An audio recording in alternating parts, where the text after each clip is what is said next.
Cumanya tuan-tuan, sebelum kita mula dengan solat duha, jadi saya nak jawab soalan yang ditanya pada minggu lepas berkaitan dengan sembahyang sunat 4 rakaat selepas isyak. Sembahyang sunat, apakah fadilat sembahyang sunat 4 rakaat selepas isyak, dan betul ataupun tidak ianya menyamai 4 rakaat di malam Lailatul Qadar. Maka pada pagi ini saya akan bentang secara ringkas kepada tuan-tuan berkaitan dengan dalil-dalil. Bila kita jumpa dengar dalil, baru kemas lah. Jadi kalau kita dengar orang kata ada fadilat dia sama dengan Lailatul Qadar, adakah hadis sahih ataupun hadis dhaif ataupun hadis palsu, maka kita bila kita dengar dalil dan hukum taat terhadap hadis, maka baru kita akan lebih jelas. Baik. Yang pertama tuan-tuan,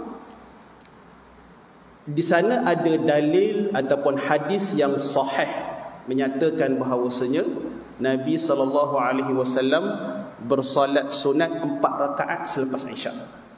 Hadis solat sunat 4 rakaat selepas isyak adalah hadis yang sahih riwayat Imam Bukhari. Jadi ada ke tak sembahyang sunat 4 rakaat lepas isyak? Ada. Baik.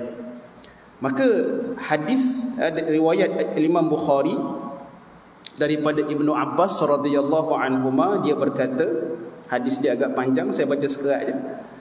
Dia kata, bittu fi baiti khalati Maimunah binti Al-Harith. Aku bermalam di rumah ibu saudara aku, iaitu Maimunah binti Al-Harith, zaujin Nabi sallallahu alaihi wasallam, yang merupakan isteri Nabi sallallahu alaihi wasallam.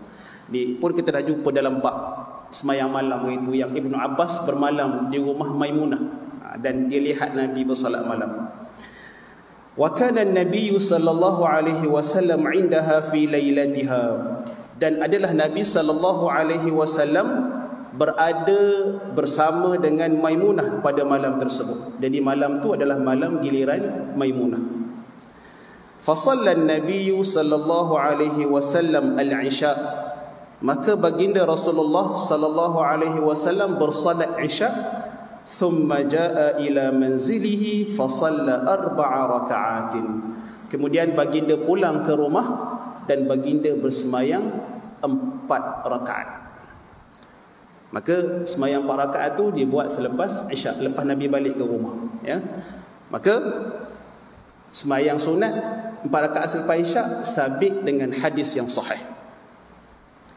Satu lagi hadis yang diriwayatkan oleh riwayat Imam Abu Dawud, daripada Aisyah radhiyallahu anha. Aisyah berkata, ma shalla Rasulullah sallallahu alaihi wasallam al-isha qattu fadakhala alayya illa shalla 4 raka'atin aw 6 raka'atin. Aisyah mengatakan bahawasanya Rasulullah sallallahu alaihi wasallam tidak bersembahyang isyak sama sekali, dan dia masuk berjumpa dengan aku melainkan dia telah pun bersolat 4 rakaat atau 6 rakaat. Yang Aisyah kata, Nabi lepas sembahyang isyak, kalau balik ke rumah aku, Nabi tak akan balik ke rumah aku melainkan Nabi selesai menunaikan solat isyak, solat sunat selepas isyak 4 rakaat ataupun 6 rakaat. Maka dua hadis ini membuktikan bahawasanya lepas isyak tu memang ada sembahyang sunat 4 rakaat. Baik. Adapun apakah sembahyang 4 rakaat tu, itu khilaf, ya, di kalangan fuqaha daripada mazhab Hanafi. Mereka mengatakan 4 rakaat itu adalah sembahyang sunat ba'diyah isyak. Ini dalam mazhab Hanafi. Mereka mengatakan sembahyang 4 rakaat lepas isyak itu adalah sembahyang sunat selepas ba'diyah isyak. Di kalangan para ulama yang lain, mereka mengatakan ia bukan sunat ba'diyah isyak, ia adalah sembahyang sunat yang lain, sembahyang sunat mutlak yang termasuk dalam qiyamul lail. Yang termasuk dalam qiyamul lail. Maka di situ berlaku khilaf. Baik. Kemudian, jadi kita dah sabitkan bahawasanya 4 rakaat selepas isyak sabit dengan hadis yang sahih. Kemudian soalan yang kedua, adakah fadilat dia sama macam kita bersolat di malam Lailatul Qadar? Baik. Maka tuan-tuan sekalian, di sana ada 5 hadis. 5 hadis yang disandarkan kepada Nabi sallallahu alaihi wasallam dan 10 kata-kata para sahabat. Ya, kata-kata dan juga amalan para sahabat yang disandarkan kepada para sahabat, yang mana hadis-hadis ini dan juga kata-kata sahabat ini telah dimuatkan oleh Ibnu Abi Syaibah dalam dia punya kitab Musannaf dia. Ni antara kitab hadis yang terawal, ya. Dia masukkan dalam kitab dia tu satu bab yang dipanggil bab fi 4 raka'atin ba'da salatil isya. Ada bab, kalau kita buka kitab Musannaf Ibnu Abi Syaibah, ada bab khusus, bab 4 rakaat selepas isya. Dia senaraikan banyak hadis dalam tu, ya. Dan juga Al-Imam Al-Marwazi dalam kitab dia yang masyhur Qiyamul Lail, tebal kitab dia tuan, 300 lebih, ya, muka surat kitab dia. Kitab tu bincang pasal Qiyamul Lail, ya, sembahyang malam, dan dia letakkan dalam kitab dia tu bab, ya, al-arba' raka'atin ba'dal isya'il akhirah, 4 rakaat selepas isya', ya. Bab dia letak banyak hadis. Dan juga Al-Imam Al-Baihaqi dalam kitab dia Sunan Al-Kubra, dia juga letak bab man ja'ala ba'dal isya' 4 raka'atin aw akthar, bab orang yang bersolat selepas isya' 4 rakaat ataupun lebih. Maknanya para ulama, ya, terutamanya ulama hadis, mereka letakkan bab dalam kitab mereka, bab sembahyang 4 rakaat selepas isya'. Dan, ya, hadis-hadis yang disandarkan kepada Nabi itu ada 5. Saya bacakan secara ringkas, tuan-tuan. Nanti tuan-tuan dengar hadis ni. Hadis yang pertama, hadis riwayat Ibnu Umar yang direkodkan oleh Al-Imam Tabarani dalam kitab dia Mu'jam Al-Kabir. Ibnu Umar berkata Rasulullah sallallahu alaihi wasallam bersabda, man shallal isya fi jama'atin wa shalla 4 raka'atin qabla an yakhruja minal masjid kana ka'idli lailatul qadri. Ya, hadis ni Nabi bersabda, sesiapa yang sembahyang isyak secara berjemaah, kemudian dia bersalat 4 rakaat sunat, lepas isyak sembahyang 4 rakaat sebelum dia keluar daripada masjid, kana ka'idli lailatul qadar, ia adalah seumpama 4 rakaat di malam Lailatul Qadar. 4 rakaat tu sama macam malam Lailatul Qadar. Ini hadis yang pertama, tetapi para ulama hadis menghukumkan hadis ini sebagai hadis dhaif, hadis yang lemah. Hadis yang kedua, jadi kita dah jumpa dah, sama macam malam Lailatul Qadar. Baik, fadilat dia. Yang kedua, hadis Ibnu Abbas radhiyallahu anhu. Dia berkata radhiyallahu anhuma, dia berkata bahawa Nabi sallallahu bersabda, man shalla 4 raka'atin khalfal isya'il akhirah qara'a fi rak'ataini al-ulayaini qul ya ayyuhal kafirun wa qul huwallahu ahad, wa qara'a fi rak'ataini al-ukhrayaini tanzil as-sajdah wa tabarakalladzi biyadihi al-mulk kutibna lahu ka-4 raka'atin min lailatul qadar. Baik. Hadis riwayat Al-Imam Al-Mawarzi, At-Tabarani dan juga Al-Imam Al-Baihaqi. Hadis ni bermaksud Nabi bersabda, sesiapa yang sembahyang 4 rakaat selepas isyak, dia baca dalam 2 rakaat pertama qul ya ayyuhal kafirun dan qul huwallah, dan dalam 2 rakaat seterusnya dia baca Alif Lam Sajadah, surah Sajadah rakaat pertama, dan rakaat yang kedua dia baca Tabarakallazi biyadihil mulk, surah Al-Mulk, panjang tuan-tuan ya. Maka ditulis baginya pahala seumpama 4 rakaat pada malam Lailatul Qadar. Tapi dua rakaat kedua tu panjang sikitlah, surah Sajadah dengan surah Al-Mulk. Baik, hadis ni juga dihukum sebagai hadis dhaif.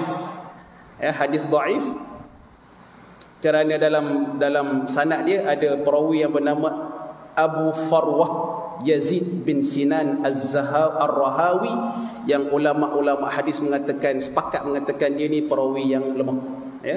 Maka itu melemahkan hadis. Baik, hadis yang ketiga, riwayat Anas bin Malik radhiyallahu anhu, dia berkata Nabi bersabda, arba'un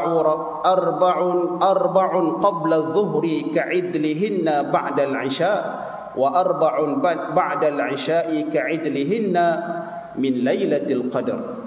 4 rakaat sebelum zuhur sama pahala seperti 4 rakaat selepas isyak, dan 4 rakaat selepas isyak samalah pahalanya seperti 4 rakaat di malam Lailatul Qadar ya.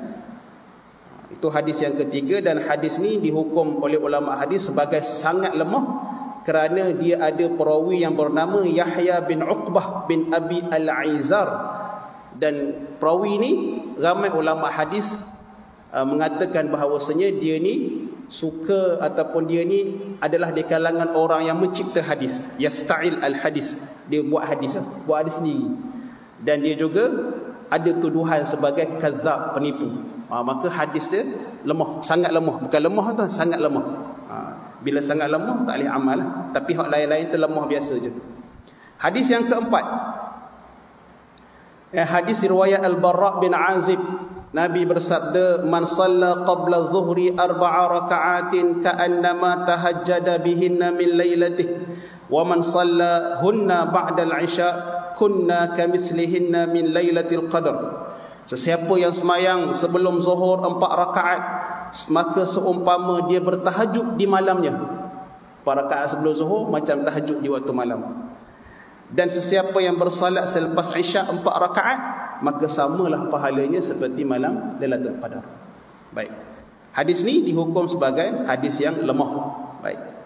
Dan kemudian hadis yang kelima daripada Yahya bin Abi Kathir, dia berkata bahawa amaran Nabi sallallahu alaihi wasallam ashabahu an yaqra'u alif lam mim as-sajdah wa tabarakalladzi bi yadihi al-mulk fa innahuma ta'dilu kullu ayatin minhuma 70 ayatan min ghairihima wa man qara'aha ba'da al-'isha'i al-akhirah kanata lahu mislahuma fi lailatul qadar. Yahya bin Abi Kathir dia mengatakan bahawasanya Nabi SAW menyuruh para sahabat supaya membaca alif lam mim sajdah dan juga tabarakalladzi biyadihil mulk. Ya, Nabi suruh para sahabat baca 2 surah ni. Surah Sajadah dengan surah Al-Mulk. Kemudian kedua-dua surah tersebut setiap satu ayat menyamai 70 ayat dalam surah yang lain. Setiap satu ayat daripada surah Sajadah dan juga surah Al-Mulk menyamai 70 ayat dalam surah-surah yang lain. Itu kelebihan surah. Dan Nabi mengatakan lagi, sesiapa yang membaca kedua-duanya, surah Sajadah dan surah Al-Mulk, dalam dalam salat sunat selepas isyak, maka dia mendapat pahala sebagaimana menunaikannya pada malam Lailatul Qadar. Baik. Maka itu 5 hadis tentang fadilat sembahyang sunat 4 rakaat selepas isyak. Ya, memang betul lah semua hadis tu sebut, kelima-limanya menyebut malam Lailatul Qadar, macam malam Lailatul Qadar. Cumanya hadis tu hadis yang dhaif, hadis yang lemah. Dan ada satu tadi hadis yang sangat lemah. Ya, maka tuan-tuan sekalian, kita dapat tahu dah bahawasanya sembahyang sunat 4 rakaat tu memang sabit dengan hadis yang sahih, cumanya fadilat dia yang macam Lailatul Qadar tu adalah sabit dengan hadis yang dhaif. Baik. Kemudian tuan-tuan, bukan sahaja daripada hadis yang Nabi sebut, tetapi para sahabat pun ada menyatakan hadis yang sama.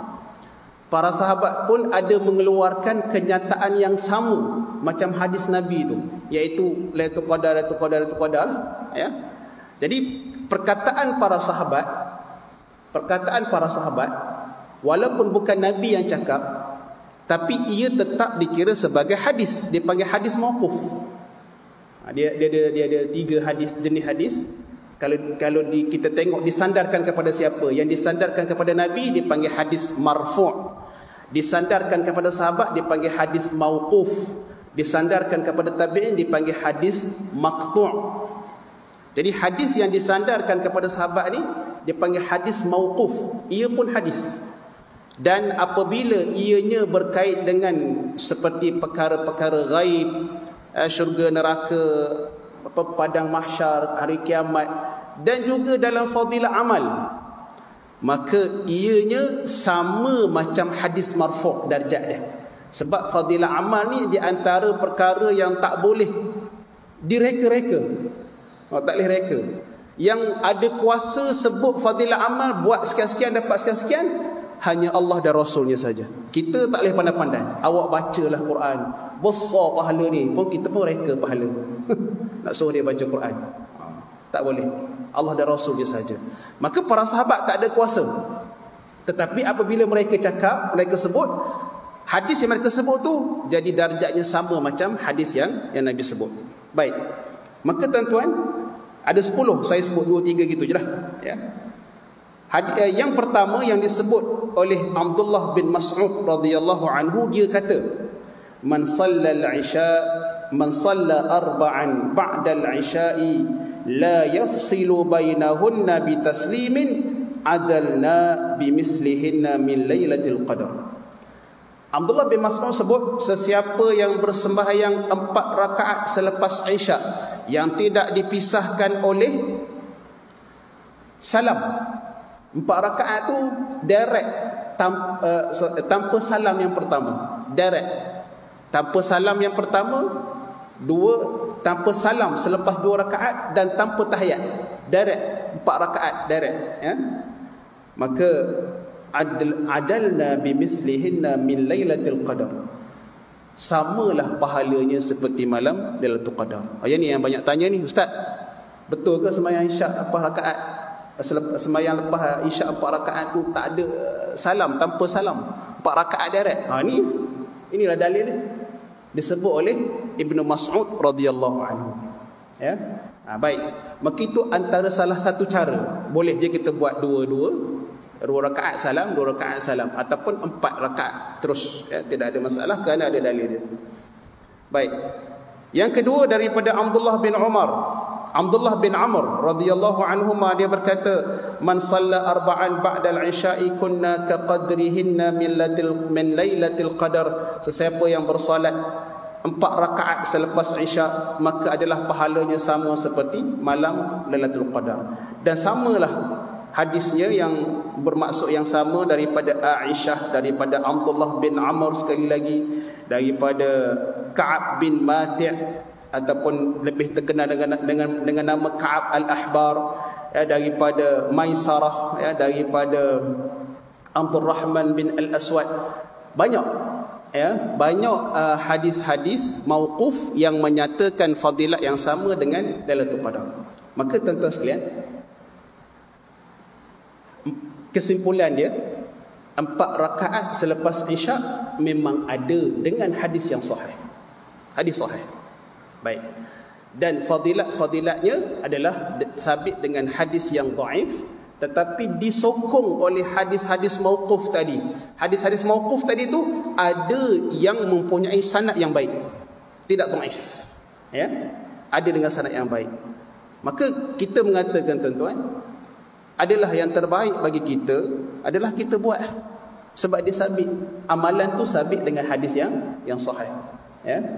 Dan apabila kita sebut pahala dia, ganjaran dia, fadilat dia yang sabit dengan hadis yang dhaif, maka para ulama mengharuskan untuk kita beramal dengan hadis yang dhaif pada fadilat amal. Tidak ada masalah selagi mana hadis itu tidaklah terlalu lemah. Tadi ada satu je yang terlalu lemah, ya.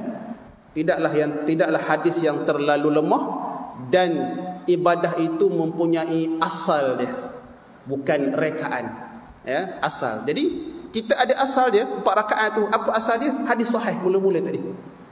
Fadilatnya saja yang lemah. Maka tuan-tuan, kita buatlah.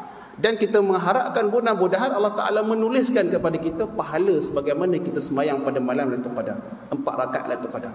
Maka tuan-tuan, jadikan amalan kita lepas ni, selepas Isyak, kita ikut fuqaha mazhab Hanafi yang mengira 4 rakaat itu Ba'diyah Isyak. Maka lepas sembahyang Isyak, kita sembahyanglah 4 rakaat Ba'diyah.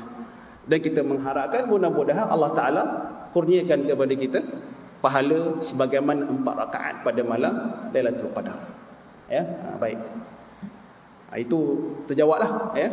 Kalau ada orang tanya lagi, tuan-tuan jawab macam itulah, ya. Baik. Jadi ia bukan sembahyang yang direka-reka lah, ya. Ianya ada dalil. Baik.